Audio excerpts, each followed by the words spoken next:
Hi everyone, and I'm Robin Weeks. I'm your mentor for the course on science and spirituality. I'm really happy that you're all here taking this course. Um, I'm going to be making videos like this one throughout the course. I've also left videos. If you look at the course right now, you'll see that there are videos already in there for perhaps most weeks. These are videos made from last year. Um, and I'm going to leave them in, and hopefully that these videos, new videos that I make, will add to. There may be some repetition, some overlap, but hopefully these will add to and expand on the videos that I've already made for you. I'm going to try and keep them short to 10 minutes or so they're not a great burden on you. But I do think that they're sort of value added to the course as a whole. And I wanted to let you know a little bit more about my background, so that you can see that this what I sort of bring to this course is coming from my life experience, basically, because I was a working scientist, and in fact, ever since the age of 16, I was channeled into a science track because I happened to be good at science and mathematics, and took a degree in geophysics in England, and then came to the United States to do a PhD in geophysics, geophysical sciences. And then I worked at the University of Washington in Seattle in Earth and Space Sciences for many years. And until I started to have, and still I started to turn weird.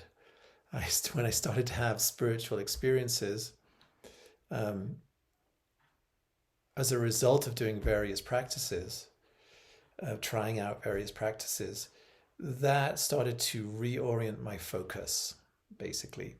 And at the time, it seemed like it fell out like this: that my focus in science was on understanding the outer world. Um, in particular, I was studying the Earth from space using satellites. Most of my projects came from NASA, so space shuttle projects and other kinds of projects. So I was focused on studying the Earth, in other words, something outside of me. And that through spiritual practice and experience, I became aware of this vast and amazing world inside of me. And at the time, that world suddenly became far more interesting to me than the outer world. And I ended up leaving science and eventually going to Naropa University in Boulder to do a master's degree in religious studies. It's a little bit like a degree in comparative religion. But at Naropa, you are required to do uh, contemplative practice as well as academic studies. So I was experiencing practices and doing contemplative practice all the way through my master's degree there. And the combination of those two things I actually found quite life changing.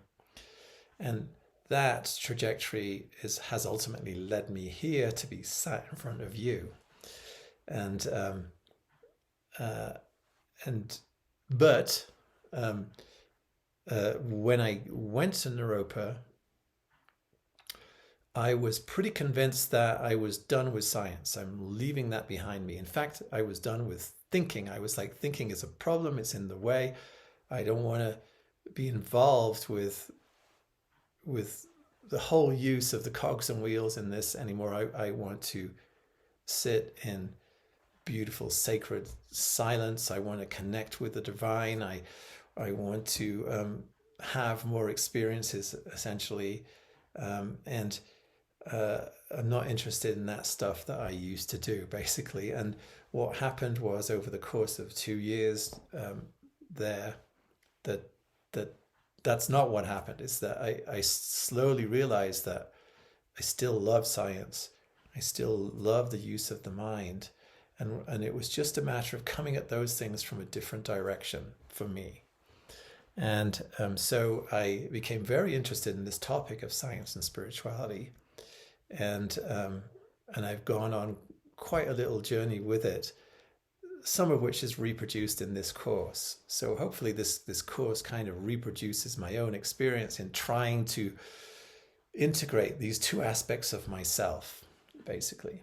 And so you'll sort of see at least some of the path that I've trodden in this course, laid out in this course.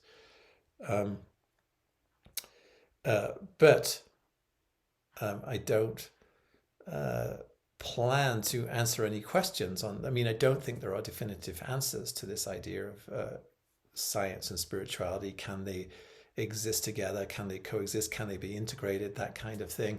I don't actually think it's a good question to ask ultimately, and for reasons that will become clear over time. In philosophy, we call this kind of a comparison, this kind of putting two things together. In philosophy, it's often called a category error, and we'll talk more about that as we go.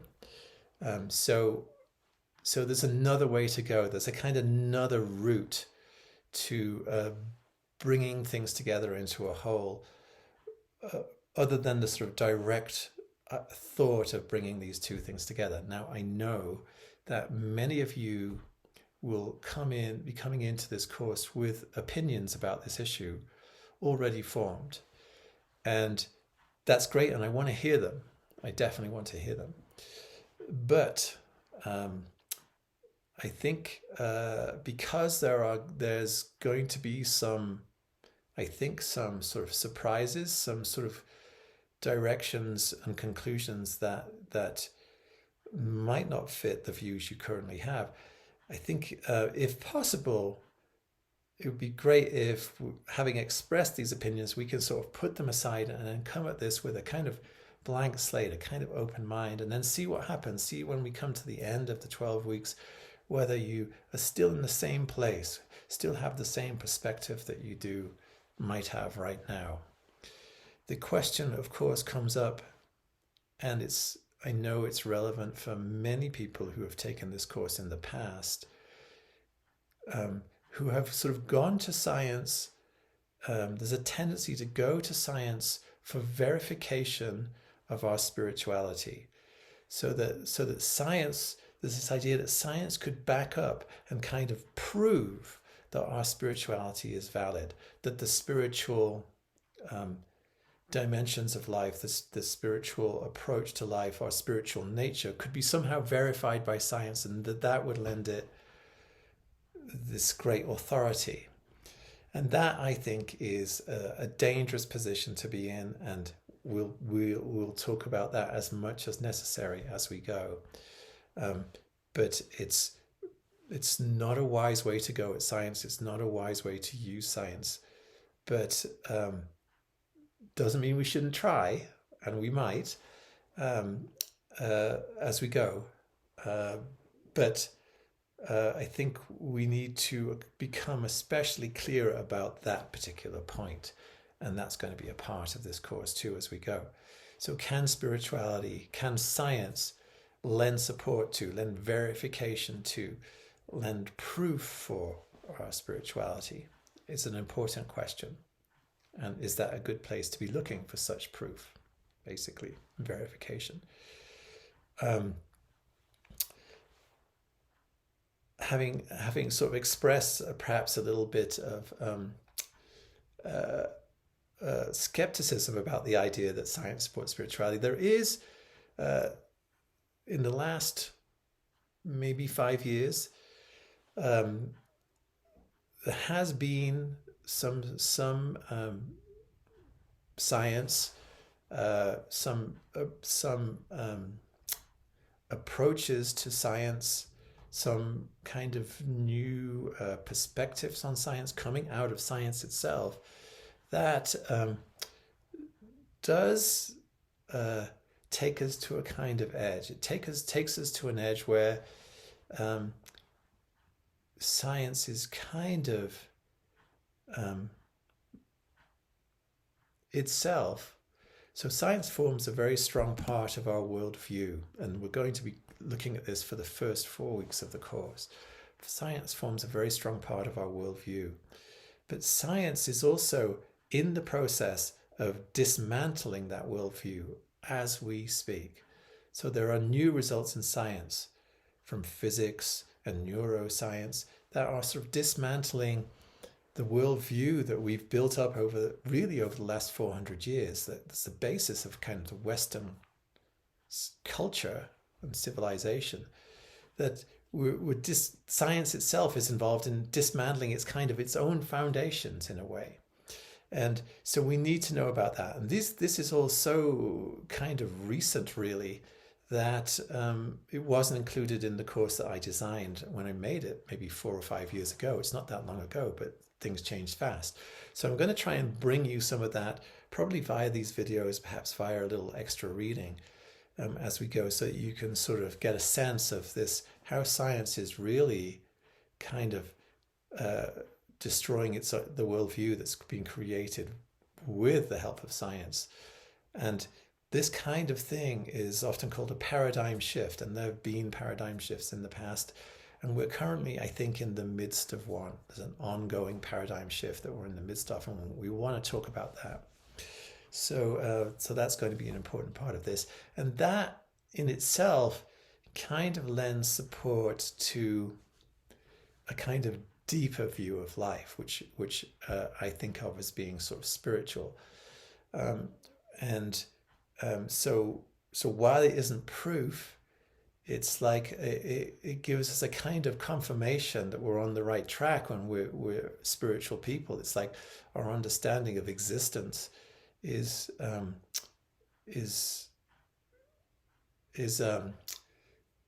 we're headed in the right direction. We're on the right track with it.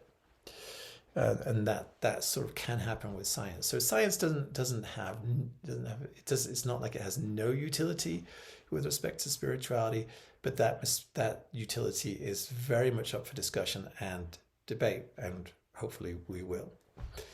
Okay, I don't want to have this video go on too long.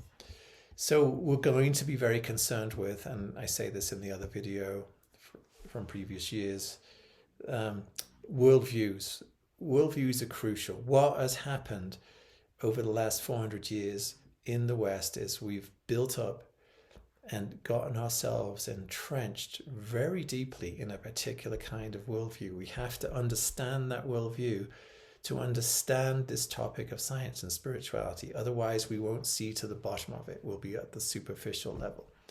So we have to understand the Western worldview, where it comes from, how we got it, and how it got reinforced by science. And we'll be doing that. And then if we can see that, then we can start to see past that worldview to a place where if we can, in that worldview, we can't integrate science and spirituality. But if we can see past that worldview, then we can come to a holistic view of human existence and existence in general.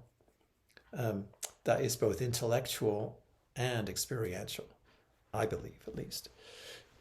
So that's what we're about. And it's a little bit of, I suppose it's a little bit of a heady subject. I mean, we're going to be reading about the history of Western thought for the first few weeks. And there are experiential components added to the course. So it's not going to be entirely intellectual. But we've got to use our minds basically, and sort of extensively, but I want to say that this use of the mind should be fun. It's not like serious necessarily. It's like let's kind of enjoy it, because we're sort of recovering our own heritage basically in this process. So let's see if we can enjoy it. And that's really what I discovered at Naropa when science wouldn't let me go, was that I love science and I love using my mind. I love thinking philosophically. I love asking questions. And it's like, but the source of that, the source of using the mind that way is the heart. It's like the heart is leading. So now at this point, let's hope that the mind is in service of the heart and not vice versa. And then we have this beautiful and great gift that we have, which is this ability to think, ability to analyze, ability to imagine, and hopefully that will be something that we can grow to have gratitude for and appreciate even more throughout this course. All right, everyone, I'm going to keep making these as we go, and hope we're going to have a lot of fun. I'm assuming we will, and I'm going to be enjoying getting to know. I know some of you already, but getting to know the ones I don't, I'll be very much enjoying to get to know you and interact with you.